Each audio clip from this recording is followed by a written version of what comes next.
So if your Jeep is doing this, oh man, the Jeep just stalled. No, wait, it's back running, we're good to go. And or this. Oh man, it's spitting and sputtering. We gotta go back home. Up. Good to go again. Jeep self-heals. Maybe it was just bad gas. I knew I should have ate that burrito. And it's not throwing a check engine light. Fear not. There's a way to diagnose your engine. Jeep has installed in it a self-diagnostic thingamajigger? I don't know. But it's commonly known as the key trick, and it's all over jtalk.com website. Go to under their articles section, and you'll see an article that says how to check OBD2 or OBD1 and 2 codes without a scanner. On, off, on, off, on, off, on.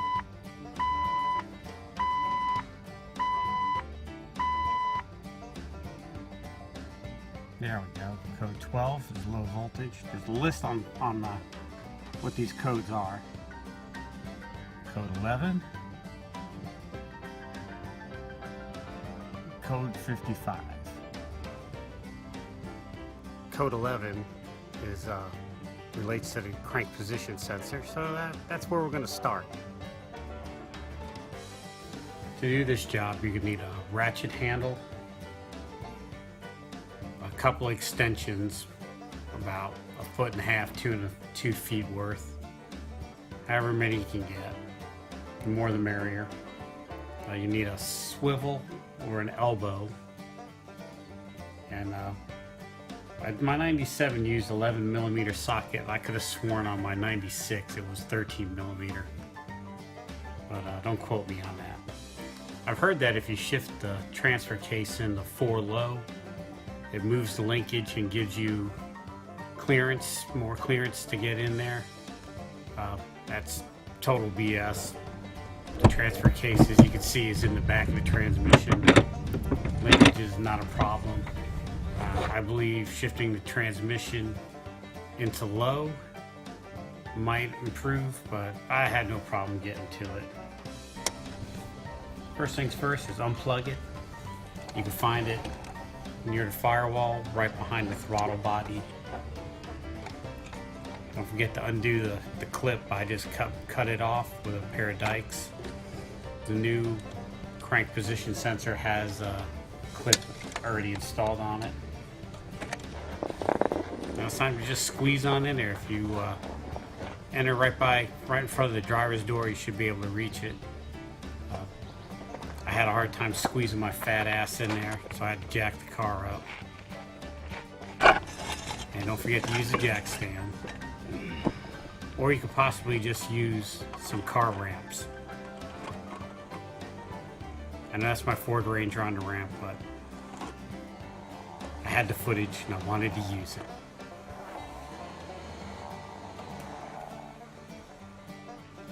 The crank position sensor is on the bell housing facing the rear of the vehicle, and probably about the 10 to 11 o'clock position. Well, we'll say 10:45-ish position. It's kind of hard to get a wrench on it. Clearance is limited. But just get your wrench on there and back it out slowly. They're not held on, the bolts are not held on there too tightly. Be very careful when we're removing the bolts.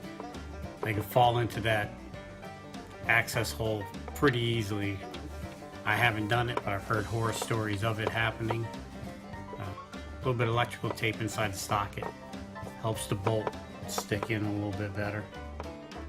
There's a quick word about the plastic covering that covers the crank position sensor.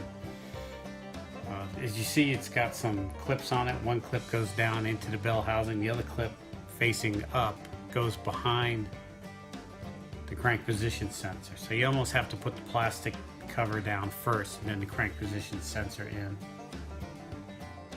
Installation's easy. Just stick it in the hole, Here I left the plastic cover off just to show you the orientation, because it's kind of hard to see with it on. But it's a lot like a USB thumb drive. You try to put it in one way, doesn't fit.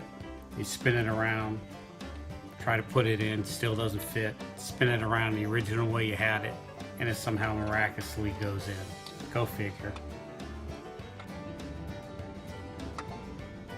Carefully install the 2 bolts, and don't forget to plug it back in, and you're easy peasy. I've got another interesting video of how to remove the crank position sensor off a Dodge van that might be useful. Alright, thanks for watching.